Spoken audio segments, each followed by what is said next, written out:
Mama M. Terhadap tersangka DPOA dan M, maka penyidik Subdit Jatanras di Treskrimum Polda Metro Jaya masih terus melakukan pengejaran secara intensif.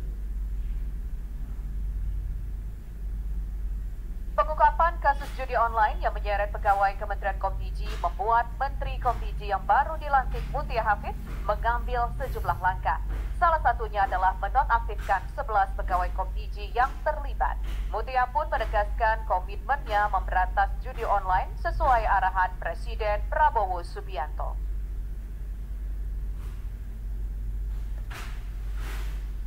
Dan ini sudah kita dengar berulang kali langsung dari beliau, dari Presiden. Jadi artinya beliau kembali menegaskan bahwa kita semua harus memerangi judi online. Pesan beliau kali ini adalah bekerja sama dengan baik. Tadi disebutkan beberapa institusi atau lembaga, Polri, Jaksa Agung, kemudian juga Kemenko Polhukam, dan bahkan tidak tertutup tiga itu, tapi semuanya bekerja sama. Tidak boleh ada backing-backingan. Ini bahasa beliau, tidak boleh ada yang membacking, yang membantu atau apapun itu. Jadi saya rasa kali ini pernyataan beliau kembali tegas terkait perang terhadap judi online. Saat ini pendalaman terhadap kasus ini terus berlanjut. Penyidik terus menelusuri peran masing-masing tersangka termasuk mengungkap aliran dana hasil praktik judi online yang melibatkan pegawai Kombiji. Tim TV One mengabarkan.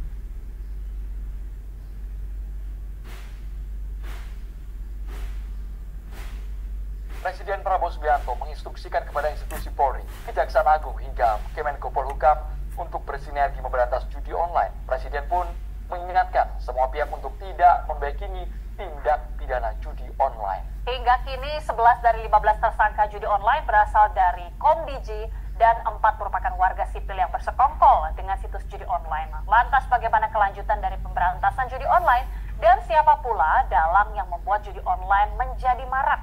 Untuk membahasnya pemirsa telah bergabung pakar IT yang juga merupakan wakil rektor ITTS Ono W. Purbo dan juga anggota Komisi 1 DPR dari fraksi Golkar Abraham Srijaya. Selamat petang Pak Ono, Mas Abraham. Selamat sore. Oke. Ya, Pak Ono, kita mungkin awali terlebih dahulu ke Pak Ono. Kita sudah melihat ya bagaimana sepak terjang sejumlah pegawai Kombiji dan hingga saat ini bahkan terlibat di dalam kasus judi online. Sejauh ini bagaimana Pak melihat praktik judi online yang terjadi sampai saat ini? Pertama-tama saya angkat topi dulu ke Bu Menteri, Bu Mutia Hafidz, bukan main, karena sebetulnya ini sudah berlangsung lama. Harusnya ini bisa dilakukan oleh menteri-menteri sebelumnya, hanya Bu Mutia yang berani. Pertama, Kombiji sudah membeli sistem server untuk meng-crawling, menganalisa baik judi online, pornografi di internet untuk memblokir, dan itu dipakai uang rakyat belasan miliar. Itu sudah kejadian bangsa 5-6 tahun yang lalu. Jadi harusnya sejak lama kita bisa tahu situsnya di mana sebetulnya. Kedua, semua layanan yang kepada masyarakat harusnya terdaftar di Kominfo. Jadi harusnya mereka tahu itu semua. Jadi agak aneh kalau sampai bertahun-tahun sampai tidak dilakukan apa-apa. Ketiga, harusnya dengan data yang tadi, data-data tadi harusnya bisa dilaporkan ke teman-teman di Polri, segala macam untuk melakukan penindakan secara langsung. Karena Kominfo tidak bisa melakukan penindakan, menangkap orangnya. Kominfo hanya sampai mengidentifikasi situsnya di mana dan blokir. Kalau sampai menangkap orangnya harus berkoordinasi sama yang lain. Jadi saya pertama salut sama Bu Mutia Hafidz. Mudah-mudahan teman-teman yang lain bisa mendukung karena ini menyangkut masa depan bangsa Indonesia. Terima kasih. Pak Ono, apakah semudah itu Bapak melacak peredaran situs judi online? Diblokir satu, ini mati satu, tumbuh 1000 Pak Ono. Engine yang dibuat sama Kominfo itu harganya belasan miliar, mampu melakukan itu dalam waktu menit sebetulnya. karena mereka crawling dan itu terus-terusan dilakukan crawling. Jadi sebetulnya mau tumbuh berapa dia bisa tahu sebenarnya. Cuman yang jadi masalah adalah si situs judi online tadi sebetulnya melakukan hacking ke situs-situs pemerintah .go.id, .ac.id. Mereka hack dan memasukkan halaman-halaman tentang judi online di halaman-halaman situs Go.id dan AC.id. Jadi selain melakukan penindakan blokir, kita juga harus melakukan empowerment. Kita harus memberdayakan admin-admin di Go.id maupun AC.id supaya mereka situsnya tidak disusupi oleh judi-judi online ini. Jadi tidak hanya menangkap sih sebenarnya, kita harus juga memberdayakan para admin supaya situsnya nggak dihack. Jadi kejadian hari ini yang sering terjadi bisa ribuan itu karena mereka menghack situs-situs yang legal tadi. Gitu kira-kira. Oke, saya ke Mas Abraham sekarang. Mas Abraham, ini 11 dari belasan tersangka atau pelaku ini merupakan pegawai langsung dari Komdiji. Mungkin dari DPR ini bisa memberikan pandangan karena merupakan mitra strategis juga. Bagaimana selama ini Komdiji ini selama beberapa tahun terakhir dan sebelumnya tentunya Kominfo? Ya, kalau menurut saya sih bukan masalah mesin crawling atau ada punya mesin secanggih apapun ya. Kalau misalnya SDM-nya atau perilaku yang dilakukan oleh Kominfo, saya bilang Kominfo ya karena sebelumnya adalah Kominfo. Baik. Kalau sebelumnya memang ini praktek ini sengaja dilakukan, apa gunanya mau di crawling tapi dibiarkan? Karena kalau saya kemarin juga sampaikan hal yang sama. Apabila 1-2 orang di Kominfo ini saya sebut oknum melakukan pembiaran Kominfo, tapi kalau sampai 16 orang itu bukan pembiaran, itu namanya pelaku. Ini yang kemarin saya coba untuk utarakan. Saya akan coba menyorot perkara ini bukan dari judi online-nya dulu. Saya akan menyorot perkara ini dari sistem yang ada di Kominfo ini. Mulai dari tadi disebutkan oleh teman-teman di TV One, ada orang yang berinisial AK yang direkrut oleh Kominfo yang tidak lulus tes tapi tetap dipekerjakan, bahkan punya kewenangan untuk memblokir. Itu kan sesuatu hal yang menurut saya konyol ya. Apalagi dibuat katanya ada SOP baru. Loh, pemblokiran ini mencabut hak seseorang kok diatur dalam SOP. Mencabut hak seseorang itu diatur dalam peraturan perundang-undangan. Dalam kepolisian aja, kalau kita memblokir rekening, itu melalui mekanisme gelar perkara dan di tahap penyidikan baru memiliki upaya paksa. Loh, ini kok pakai SOP? Kalau ini pakai SOP berarti kan setiap pergantian menteri ganti SOP. Ini kan konyol menurut saya. Ini sesuatu hal yang menurut saya perlu diperbaiki ya. Karena ini sesuatu yang mohon maaf disengaja. Pertanyaan saya yang berikutnya, siapa yang merekrut AK ini? Yang merekrut AK ini siapa? Siapa kok dia bisa dari tidak lulus menjadi lulus? Siapa yang membuat ini? Nah, ini yang perlu didalami. Karena siapapun itu yang meloloskan dia, itu bertanggung jawab. Itu wajib bertanggung jawab. Nggak bisa ini dibiarkan begitu saja. Dan ini di bawah Dirjen Aptika. Dan Dirjen Aptika ini formil untuk pemblokiran ini sudah diatur dalam Permenkominfo tahun 2014. Mungkin Dirjennya sendiri nggak tahu kalau ada formil yang diatur di Permenkominfo 19 tahun 2014. Maka dari itu apabila pemerintah serius ini untuk mengusut tuntas, Dirjen Aptika harus nonaktif dulu. Dia nggak bisa dia bilang dia nggak terlibat atau dia oh ya saya nggak tahu, nggak bisa, itu di bawah dia. Permenkominfo 19 tahun 2014 itu yang melakukan pemblokiran namanya Direktur Jenderal. Itu loh, itu kenapa Mas Abraham, saya kemarin keras ya. Terima kasih Mas ya. Abraham ini cukup menolak ketika Mas Abraham mengatakan ada pembiaran. Apakah kesannya memang dibalik itu semua ada mastermind yang belum terungkap, yang punya jabatan, punya peran strategis di dalam? Mas Abraham, Bukan pembiaran, pelaku. Ini bukan pembiaran, ini pelaku. 16 orang ditangkap. Ini 16 orang ditangkap. Nggak mungkin ini pembiaran. Ini ada SOP, bayangkan. Ya, kata kuncinya kan oleh kepolisian kan ada SOP. Berarti ada SOP ini dibuat, ya kan? Pertanyaan saya, kok bisa website yang diambil ribuan situs, terus ada orang sipil ditangkap? Loh, kok bisa? Ini data rahasia loh. Kok bisa sipil pegang? Ini kan konyol, ya kan? Ini data yang diambil oleh Kominfo, terus dikirim ke sipil. Nah ini kan ini dari SOP-nya ini udah salah. Ini data rahasianya Kemenkominfo kok bisa dipegang sipil? Sipil yang melakukan pemblokiran lagi, gila nggak? Ya, ini sesuatu yang menurut saya konyol, terlalu konyol lah buat saya. Makanya kemarin saya agak keras dengan Dirjen Aptika. Itu tujuan saya adalah saya mau tahu, tapi saya tidak mendapatkan jawaban. Ya jawabannya adalah ya kami akan melakukan reformasi. Ya itu nggak perlu dijawab oleh Dirjen, saya tahu itu akan dilakukan oleh Bu Menteri kita yang baru. Oke. Ya itu yang ingin saya utarakan, kira-kira begitu. Iya, Pak Ono, ketika berbicara mengenai bagaimana kemudian mengusut tuntas, kira-kira dengan formasi saat ini kita sudah melihat juga semangat dari Menko Diki atau Menteri yang baru Bu Mutia Hafid ini juga sudah ada sejumlah oknum ini sudah berhasil terjaring. Tapi bagaimana kemudian melihat pembenahan dari Komdiji sendiri, apa yang sebenarnya harus ditambah atau dibenahi? Sebetulnya kalau kita ngelihat sistemnya, kita sebetulnya bisa ngelihat semua catatan-catatannya di sistem.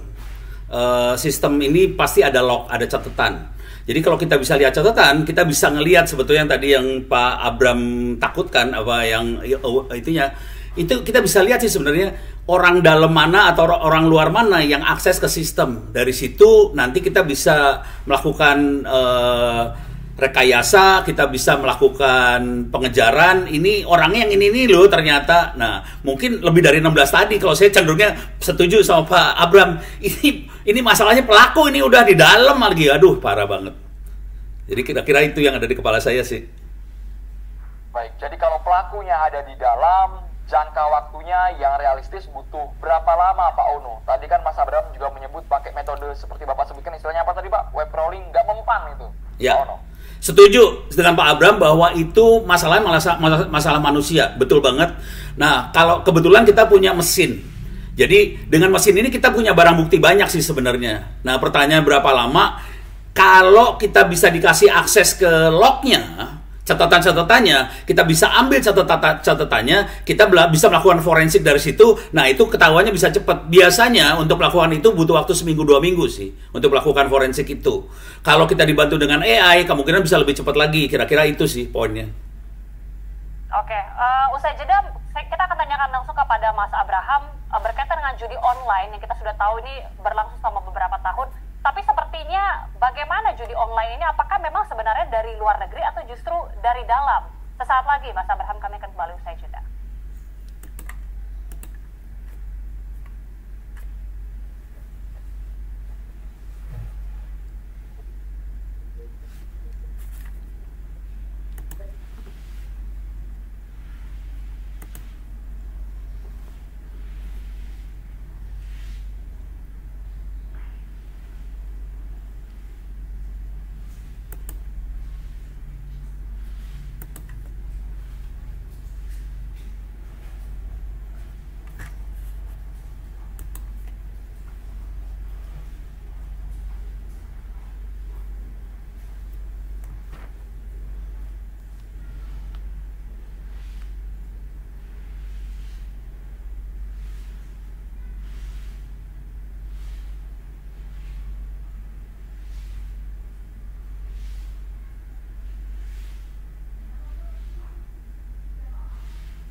Belum. Belum.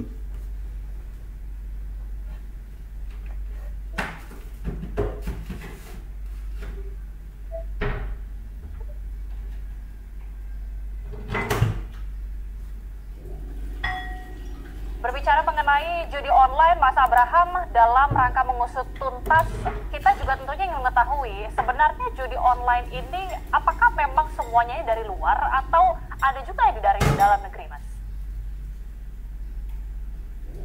Ya, kebetulan saya bukan ahli cyber IT ya, cuman namanya online itu pasti bisa di dalam dan dari luar negeri. Dan sebetulnya untuk memberantas judi online secara 100% itu menurut saya keniscayaan. Kenapa? Sekarang satu website diblok pakai VPN kita sudah bisa akses. Jadi peran Komdigi sendiri sebetulnya hanya meminimalisir akses terhadap judi online itu sendiri.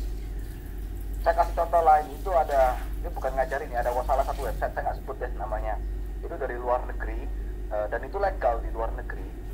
Itu pembayarannya semua menggunakan kripto dan bisa main, dan itu pakai VPN aja sudah bisa tembus dan pembayarannya menggunakan kripto. Tentunya hal-hal yang seperti itu susah ya untuk dicegah, tapi untuk diminimalisir menggunakan crawling, pemblokiran dan lain-lain itu mungkin bisa. Nah, itu mungkin itu dari saya. Baik, Mas Abraham. Judi online. Dibatasi ya kalau istilah Mas Abraham. Mungkin tidak 100% judi online di Indonesia ada lagi, Pak Ono. Semuanya Ya, bisa menurut saya ditutup. terlalu retorika ya kalau itu. Karena yang di luar negeri kan juga banyak. Itu kalau misalnya ada yang bisa memberantas judi online 100%, saya rasa nggak ada satu negara pun yang bisa melakukan itu. Baik, Pak Ono Wipurbo boleh komentarnya, Pak Ono? Saya setuju dengan Pak Abraham, cuman intinya gini, kalau sampai kita berhasil menemukan pelakunya di Indonesia, tangkap. Karena sebagian pelaku memang ada di luar negeri sih. Kalau Indonesia tangkap, yang di luar negeri memang susah, kita harus berkoordinasi dengan Interpol dan sebagainya. Tapi yang Indonesia tangkap. Jadi memang susah untuk 100% menghilangkan, susah. Tapi kita harus berusaha. Oke, tentunya berusaha tetap dilakukan, Pak. Tapi kalau dari kementerian atau dari pemerintah sendiri, kita tahu upaya sebenarnya sudah dilakukan. Pemblokiran seringkali dilakukan, tapi memang seringkali muncul dalam hitungan beberapa saat saja. Ini apa sebenarnya langkah yang bisa dilakukan untuk mempercepat hal yang berkejar-kejaran seperti ini? Waduh, seru ini. Secara teknologi kita harus memperkuat, karena yang bisa blokir sebenarnya provider ISP. Provider di Indonesia pada saat ini ada 1.100 provider, banyak sekali. Pemerintah Kominfo hanya bisa mengidentifikasi situsnya ini, kemudian dia harus melempar ke 1.100 provider untuk melakukan pemblokiran. Dan ini butuh waktu sih sebenarnya kalau mau jujur. Jadi memang kita harus belajar koordinasi supaya semuanya cepat. Nggak gampang, memang harus diakui seperti kata Pak Abraham. Itu bukan pekerjaan yang gampang sih, jujur. Pak Ono, tapi kalau sudah orang dalam yang bermain, Pak, artinya kan mereka juga tahu sistem kerjanya, Pak. Ya, orang dalamnya memang harus ditangkap dulu. Jadi gini.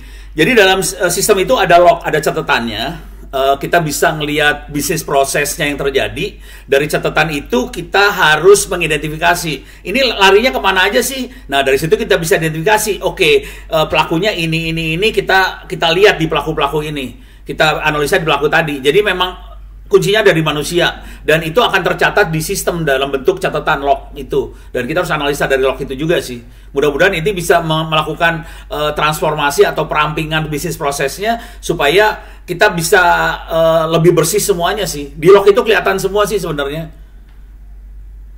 Iya, Mas Abraham, ini tampaknya memang sesuatu yang begitu sulit, tapi sebuah keniscayaan. Tapi dari DPR sendiri seperti apa kemudian rekomendasinya sebagai mitra strategis juga dari pemerintah? Iya, ini dari kami, tentunya kita pasti siap support seluruh kementerian yang ada di Komisi 1 untuk membantu untuk memerangi bukan hanya judi online, tapi kejahatan online pun kita siap. Mulai dari anggaran, pengawasan, dan lain-lain. Tapi yang diperlukan pertama kali adalah sebelum itu semua adalah kejujuran dan mau mengakui kekurangan dari para pemimpin instansi ini. Ini yang paling penting supaya kita bisa berbenah. Saya itu kemarin bertemu dengan beberapa hacker. Saya melihat sendiri dengan mata kepala saya di mana website pemerintah ini dibobol di hadapan mata saya. Dibobol.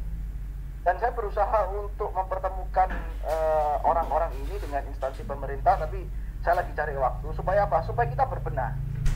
Kalau misalnya ini dibiarkan terus-menerus, kita terus defensif, merasa ini sudah, terus menyalahkan, oh ya negara lain juga dihack kok datanya, ya kita nggak bisa berbenah. Ya. Gimana kita mau bisa berbenah kalau kita nggak mengakui kita ini lemah secara sistem IT. Nah ini kita harus mengakui itu dulu, barusan kita berbenah. Saya bertemu dengan banyak orang-orang pintar yang bisa dan mampu untuk memperkuat sistem keamanan maupun pemblokiran di Indonesia ini. Yang saya akan nanti juga akan bicarakan dengan instansi-instansi yang terkait. Baik, terima kasih Mas Abraham dan juga Pak Onowi Purbo sudah bergabung di Kabar Petang. Semoga saran solusi ini didengarkan oleh pemerintah. Baik, terima kasih sekali lagi. Dan pemirsa, usai jeda, Komisi 1 DPR RI mendesak Kementerian Komunikasi dan Digital membongkar praktik judi online yang melibatkan pegawai kementeriannya. Sesaat lagi kami